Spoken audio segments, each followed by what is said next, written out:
मेरे पापा हवेली के एक गंदे कमरे में बीमार औरतों को भेजते थे और 11 दिन के बाद वो बिल्कुल ठीक हो जाती थी। पापा सिर्फ औरतों का ही इलाज करते थे। एक रात मैं भी बीमार थी तो मैंने सोचा मैं भी पापा के उस गंदे कमरे में जाती हूँ, मैं भी ठीक हो जाऊँगी। लेकिन मैं जैसे ही उस कमरे में गई, मेरी तो जान ही निकल गई, क्योंकि वहाँ तो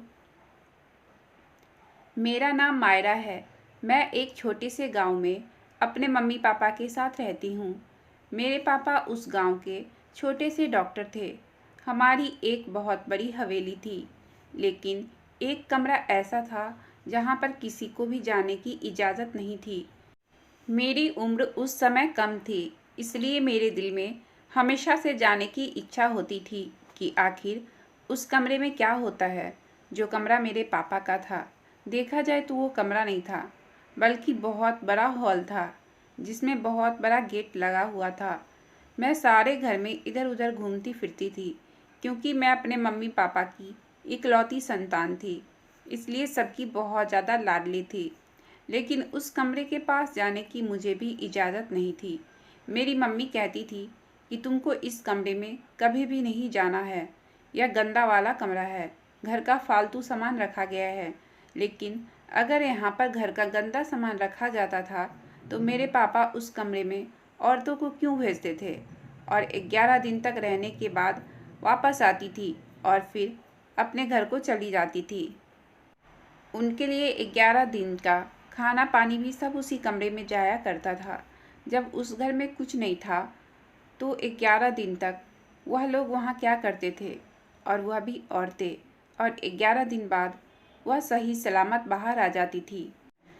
जबकि मेरी मम्मी मुझे डराया करती थी कि वहाँ नहीं जाना, वरना तुम्हें कोई चोट लग जाएगी, कुछ हो जाएगा। एक बार सुबह सुबह मुझे एक औरत के रोने की आवाज़ आई। मैंने देखा कि मेरे पापा घर के आंगन में बैठे थे और एक औरत मेरे पापा के कदमों में बैठी थी। वह कह रही थी कि आप मुझे भी इस कमरे में भेज दो, आपको ऊपर वाले का वास्ता है। मैं बहुत परेशान हूँ, मुझे और कुछ नहीं चाहिए। पापा उससे कहने लगे कि बेटी, बात को समझो, तुम्हें मना नहीं कर रहा हूँ, अगले हफ्ते आना। वह कहने लगी कि मुझे अभी इजाज़त मिली है, अगले हफ्ते मुझे इजाज़त नहीं मिलेगी। मेरे घर में कुछ काम है, इसलिए मैं 11 दिन तक घर से बाहर नहीं निकल सकती हूँ। कृपया करके मुझे अभी इस कमरे में जाने दीजिए। मैं घर के अंदर खड़ी थी, लेकिन मुझे आवाज़ आ रही थी और मैं छुपकर यह सब देख रही थी। फिर पापा उस औरत से कहने लगे, मेरी बात को तो समझो, मैं मना नहीं कर रहा हूँ। वह औरत बुरी तरह चिल्लाना शुरू कर दी। पापा ने कहा कि शोर मत करो, मैं तुम्हारी जगह खाली करने की कोशिश करता हूँ। जगह बनाने से पापा का क्या मतलब था कि वह औरतों से भरा हुआ था? वहाँ जगह नहीं थी। अभी मैं ये सब सोच ही रही थी कि मुझे पीछे से सर में हल्का सा थप्पड़ लगा और मेरी माँ ने कहा कि तुम यहाँ क्या कर रही हो? तुम्हें मना किया था ना? मैंने कहा, मम्मी, मैं कुछ नहीं कर रही थी। मम्मी हमेशा मुझे उस कमरे में जाने से मना किया करती थी, मुझे छोटी छोटी बातों से रोकती थी, कहती थी तुम हर जगह नहीं आ जा सकती हो। इंसान की फितरत होती है कि उसे जिस काम के लिए रोका जाए वही काम करने के बारे में सोचता है। एक दिन मेरी सहेली मेरे घर आई। उसने कहा, मेरी मम्मी शहर मेरी मासी के यहाँ गई है 11 दिनों के लिए। उस शहर में एक अच्छा डॉक्टर है, उसी से इलाज कराने। मैंने कहा, फिर वह 11 दिन के लिए लगता है तुम्हारी माँ मेरे घर आई होगी।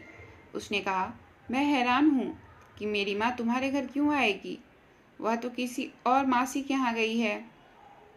मैंने कहा कि उन्होंने तुमसे झूठ बोला है। आजकल जो भी औरतें 11 दिन के लिए घर से गायब होती है वह मेरे ही घर आती है। मेरे पापा उनका कोई इलाज करते हैं। यह कमरा देख रही हो, वहाँ पर छोड़ देते हैं। उनके लिए 11 दिन तक उस कमरे में खाना भी जाता है और पानी भी, और बाकी ज़रूरत की चीज़ें भी। वह कहने लगी, फिर तो मुझे मेरी माँ से मिलना है, मुझे उसकी बड़ी याद आ रही है, चलो अंदर चलते हैं। मैंने कहा कि इतनी अच्छी किस्मत नहीं है हमारी। यहाँ किसी बच्चे को नहीं जाने देते हैं। उसने कहा, नहीं जाने देते हैं तो क्या हुआ, हम चले जाएंगे। हमें कौन सा किसी को बताकर जाना है कि हम अंदर जा रहे हैं। मैंने कहा, हाँ बात तो तुम्हारी ठीक है, लेकिन अगर पकड़े गए तो बड़ी बेइज्जती होगी। कहने लगी कि कुछ नहीं होगा, जान से तो नहीं मार देंगे ना। मुझे अपनी मम्मी से मिलना है, उनसे बात करनी है, पूछना है उनसे कि उनको ऐसी कौन सी बीमारी है कि वह 11 दिनों के लिए घर से बाहर चली गई। छोटे छोटे बहन भाइयों को मेरे हवाले करके पूरा दिन मैं काम करती हूँ, थक जाती हूँ। प्लीज़ मेरी मदद करो। मैं अपनी सहेली के कहने पर उस कमरे के करीब चली गई और सीढ़ी लगाकर अंदर जाने की कोशिश करने लगी। मेरी सहेली सीढ़ी को पकड़े खड़ी थी और मैं ऊपर चल रही थी। जैसे ही मैं अंदर झांक कर देखने वाली थी, वैसे ही मेरे कानों में आवाज़ गई। मेरी मम्मी की आवाज़ थी, जो मेरी सहेली को डांट रही थी और मेरी सहेली को मार भी रही थी। मुझे भी मेरी माँ ने देख लिया और उन्होंने सीढ़ी को हिलाना शुरू कर दिया कि नीचे गिरा दूंगी, नहीं तो जल्दी से नीचे आओ। इसलिए मैं भी जल्दी से नीचे आ गई। मुझे पता था कि मैं जैसे ही नीचे आऊँगी तो मेरी मम्मी अच्छे से मेरी पिटाई करेगी, और वही हुआ भी। मम्मी ने मुझे भी मारना शुरू कर दिया और मेरी सहेली को भी कहा कि तुझे क्या करना है इस कमरे में, यह सब क्या कर रही हो, आज नहीं छोड़ूंगी मैं तुम्हें। उन्होंने मुझे और मेरी सहेली को भी मारा और मेरी सहेली को घर से निकाल दिया। शाम को पापा को भी यह बात बताई तो पापा ने भी मुझे बहुत डांटा, जबकि आज तक मम्मी पापा से मेरी शिकायत करती थी तो वह यही कहते थे कि मेरी लाडली बेटी को कोई कुछ ना कहो, उसको सब माफ़ है, जो करती है करने दो। लेकिन आज तो पापा ने भी मुझे बड़ी बड़ी आंखें दिखाकर कहा कि आइंदा से तुम इस कमरे में नहीं जाओगी। सुन लिया मायरा, नहीं तो मुझसे बुरा कोई नहीं होगा।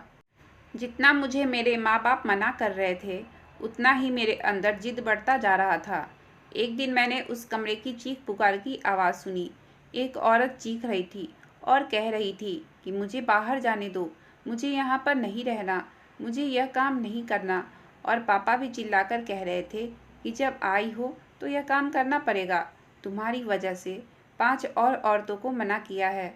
मेरे यहाँ से जाना बहुत मुश्किल है, यहाँ जगह बहुत मुश्किल से मिलती है और अब तुम इरादा नहीं बदल सकती। वह औरत रोने लगी और मैं सोचने लगी कि पता नहीं यहाँ पर क्या हो रहा है। एक बार मैं रात को अपने कमरे में सो रही थी और मैंने कोई डरावना सपना देख लिया था, इसलिए मेरी नींद खुल गई और मैंने चीखना चिल्लाना शुरू कर दिया। मेरे मम्मी पापा दोनों जाग गए थे और दोनों बहुत ज़्यादा परेशान हो गए। मम्मी के गले लगकर मैं रोने लगी। मेरे पापा ने कहा कि क्या हुआ मायरा को। मेरी माँ ने कहा कि हमेशा उस कमरे के आसपास मंडराती रहती है, कहीं इसने अंदर झाँक कर तो नहीं देख लिया। पापा और मम्मी की आंखों में अजीब सा डर था। पापा ने कहा, ऐसा हुआ तो बिल्कुल भी अच्छी बात नहीं है, फिर तो यह सारी ज़िंदगी डरती रहेगी। मैं उस वक्त नींद में नहीं थी, उनकी बातें सुन रही थी। आखिर क्या था उस कमरे में जिसको देखकर मैं सारी ज़िंदगी डरती रहती।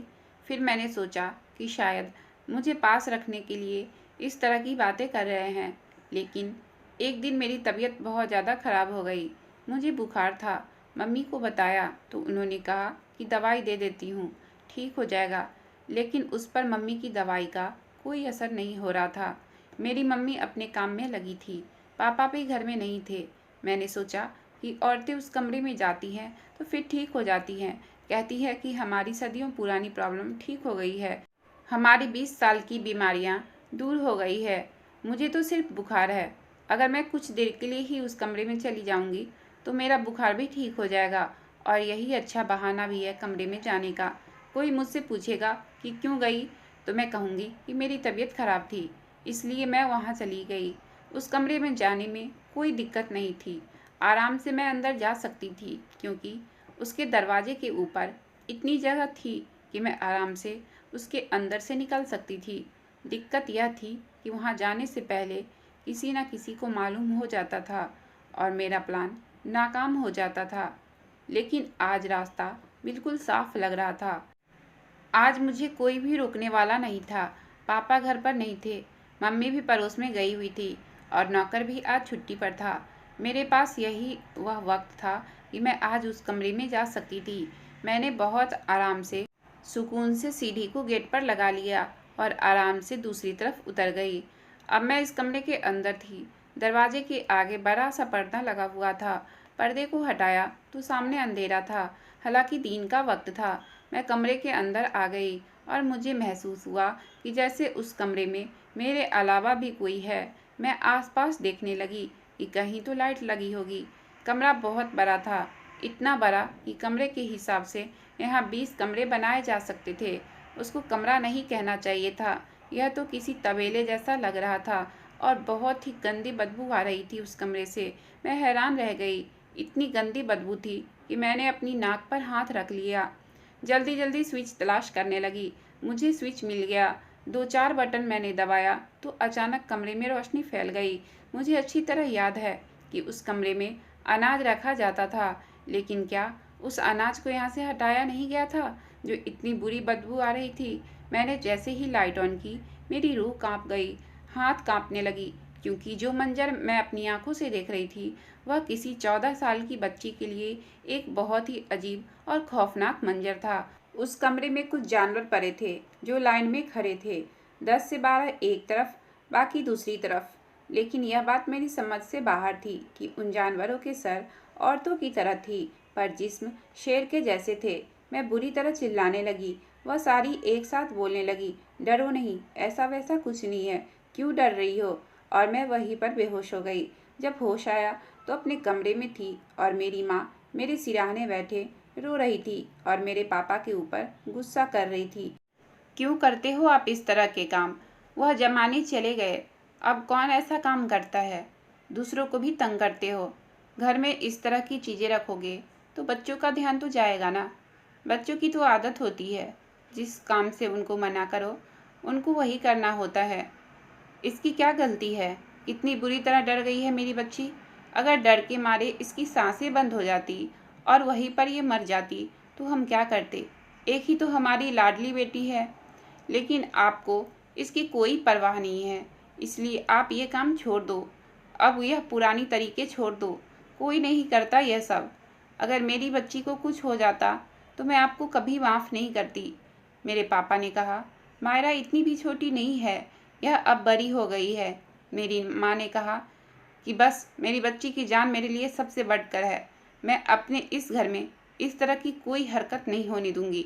खत्म करो यह सब। कल को किसी औरत को कुछ हो गया तो उसका जिम्मा भी हमारे गले पड़ जाएगा। मैं उठकर बैठ गई और कहने लगी, मैंने वहाँ शेर देखा है, उस कमरे में शेर है, लेकिन उनके सर औरतों के थे। यह क्या हो रहा है मम्मी? मैं बुरी तरह चिल्लाने लगी और मेरी माँ फिर से रोने लगी। अब तो मेरे पापा भी परेशान हो गए। बहुत दिनों तक मैं इसी तरह डरती रही, चिल्लाती रही। मुझे बुखार आ रहा था, मेरी हालत बहुत बुरी थी, यहाँ तक कि मुझे हॉस्पिटल में दाखिल करा लिया गया था। मेरे मम्मी पापा ने मुझे बहुत प्यार दिया। 4-5 दिन बाद मैं कुछ नॉर्मल हुई और फिर मुझे घर ले आए। फिर एक दिन मेरे मम्मी पापा दोनों मेरे पास बैठे थे और उन्होंने मुझे कहा कि बेटा, तुम जिस चीज़ से डरती हो हम तुम्हें उसके बारे में बताना चाहते हैं और तुम्हें इसलिए उस कमरे में नहीं जाने देते थे कि कहीं तुम डर ना जाओ। और फिर देखो तुम्हारे साथ क्या हुआ। मैंने कहा, वह सब क्या था मुझे बताइए, नहीं तो मेरा दिमाग फट जाएगा। मेरे पापा ने कहा कि वह सब एक पुरानी परंपरा है जो तुमने देखा था, एक तरीका है इलाज का। वहाँ पर ऐसा कुछ नहीं हो रहा था, वहाँ पर कोई शेर नहीं है, वह सारी की सारी औरतें ही थी। दरअसल इस तरीके का इलाज एक ऐसे शख्स को किया जाता है जिसको बहुत ही ज़्यादा पुरानी बीमारी हो, जिसको वह सालों से इलाज करवा रहा हो लेकिन वह ठीक नहीं हुआ हो, तो 11 दिन के लिए उसे शेर की खाल में पूरी तरह अपने आप को लपेटकर गुजारने होते हैं और एक कमरे में पड़ा रहना होता है। यह तरीका बिल्कुल भी आसान नहीं होता कि 11 दिन तक जानवरों की खाल को अपने बदन से लगाकर रखना होता है। इससे बहुत बुरी गंदी बदबू आती है जो आपको बर्दाश्त करना होता है। खाना भी आपको बहुत ही हल्का खाना होता है। यह अमल बहुत ज़्यादा मुश्किल है। ज़्यादातर लोग इसे नहीं करते। पुराने ज़माने में बहुत करते थे, फिर लोग इनसे दूर होने लगे क्योंकि यह कोई आसान काम नहीं है। लेकिन एक बार इस तरीका से जिसका जिस्म गुजर जाए तो वह समझो कि दोबारा से पैदा हुआ है, उसके सारे बीमारी दूर हो जाते हैं। इसलिए मैं यह सब करता हूँ क्योंकि यह पुरानी परंपरा है और इससे बहुत ज़्यादा फ़ायदा होता है। इस तरह से कोई शेर की खाल लपेटकर गर्दन तक बैठा हो तो जाहिर है अजीब लगता है, इसलिए तुम्हें वहाँ नहीं जाने देते थे। बच्चों को यह मंजर दिखाना कोई अच्छी बात नहीं है। अब तुम हमारे खानदान की एक ही बच्ची हो, लेकिन अब तुम बड़ी हो गई हो। सोचा था कि तुम्हें एक बार समझाना ही काफ़ी होगा, लेकिन तुम तो वहाँ पर जा पहुँची। मैं यह बात सुनकर हैरान रह गई और मैंने कहा कि वाकई इससे फ़ायदा होता है। तो मेरे पापा ने कहा कि हाँ, बहुत ज़्यादा फ़ायदा होता है, लेकिन यह काम बिल्कुल भी आसान नहीं है। औरतों के लिए तो बहुत ही मुश्किल है। यह तरीके का इलाज सिर्फ मर्दों के लिए था, क्योंकि औरतों को 11 दिन तक ऐसे बैठे रहना कोई अजीब सी बात लगती है। लेकिन मैंने औरतों का इलाज भी किया। इलाज तो सबके लिए होता है। पापा की बात सुनकर जब मुझे पता चला कि यह तो एक तरीका है इलाज का, तो मेरे दिल से सारा डर निकल गया। अचानक से मैं बहुत नॉर्मल हो गई। लेकिन मेरी माँ ने पापा से कहा कि यह सब काम आप आइंदा नहीं करेंगे। मैंने कहा मम्मी, मैं बिल्कुल ठीक हूँ, आप पापा को यह काम करने दो। इससे लोगों का फ़ायदा हो रहा है, तो यह काम रुकना नहीं चाहिए। क्योंकि कुछ लोग कई कई सालों तक अपने साथ बीमारियां लेकर चलते हैं, इलाज भी करवाते हैं, दवाइयां भी खाते हैं, लेकिन असर नहीं होता है। अगर इस तरह से लोगों को इलाज मिल रही थी तो हमें यह रोकना नहीं चाहिए था। लेकिन मैंने पापा से कहा कि इस घर में अब यह काम नहीं होगा। कल को किसी रिश्तेदार या किसी मेहमान के बच्चे आएंगे तो क्या हम उनको रोकते फिरेंगे? वैसे भी गांव वाले भी आपके खिलाफ हो रहे हैं, क्योंकि वह कहते हैं कि इस तरीके का इलाज औरतों के लिए नहीं है। तो आपने यह औरतों के लिए क्यों शुरू किया? हमारे लिए यह समस्या बन सकती है। फिर पापा ने दूसरी जगह ये काम करना शुरू कर दिया। जैसे जैसे मैं बड़ी होने लगी, वह मुझे सब कुछ बताया करते थे कि यह सब कैसे होता है, इसके तरीके क्या है, 11 दिन तक यहाँ क्या क्या करना होता है, ऐसे मरीज को खाने के लिए कौन सी चीज़ें देनी चाहिए, उसे कितना पानी पीना चाहिए। मेरे पापा मुझे सब कुछ बताते थे। मैं मेडिकल की पढ़ाई करने लगी और डॉक्टर बन गई। मेरे पापा अब बूढ़े हो गए हैं। उनका सारा तजुर्बा मैंने अपनी डायरी में नोट कर लिया और फिर मैंने उस काम के लिए वहीं पर एक बहुत अच्छी जगह बनाई। उसी जगह को मैंने साफ़ करवा कर वहाँ पर टाइल्स लगवाई, एसी लगवाया, छोटे छोटे कमरे बनवाए और उस काम को साफ़ सुथरे और अच्छे तरीके से शुरू किया। अब वहाँ पर न सिर्फ गांव के लोग बल्कि आसपास से भी लोग आते थे इलाज करवाने। वह 11 दिन के लिए अपने आप को हमारे पास जमा करवा देते थे और यह देखकर मैं वाकई हैरान थी कि जो काम बड़ी बड़ी दवाइयाँ ना कर सकती थी, वह काम इस तरीके से हो जाता था। लोग वाकई कहते थे कि हमारी सारी प्रॉब्लम ख़त्म हो गई है। मेरे घर वालों ने मुझे इस काम के लिए बहुत मना किया था, मुझसे बार बार कहा था कि यह काम मत करो, लेकिन मुझे मेरे पापा की परंपरा को आगे बढ़ाना था और इस काम से बेशक लोगों का फ़ायदा भी हो रहा था। जब इससे लोगों को फ़ायदा मिल रहा था तो फिर मुझे इस काम को बंद नहीं करना था, क्योंकि यह कोई गलत काम नहीं है। इलाज का तरीका तो इससे भी खतरनाक और अजीबोगरीब किस्म के होते हैं, लेकिन सबसे अच्छी बात यह है कि इसको भी करने से लोग ठीक हो जाते हैं। इस काम को करते हुए आज मुझे 10 साल हो गए हैं और लोगों की भलाई के लिए मैं आगे भी काम को करना चाहती हूँ। अगर आपको कहानी अच्छी लगी हो तो प्लीज़ वीडियो को लाइक और चैनल को सब्सक्राइब करें। आपका बहुत बहुत धन्यवाद।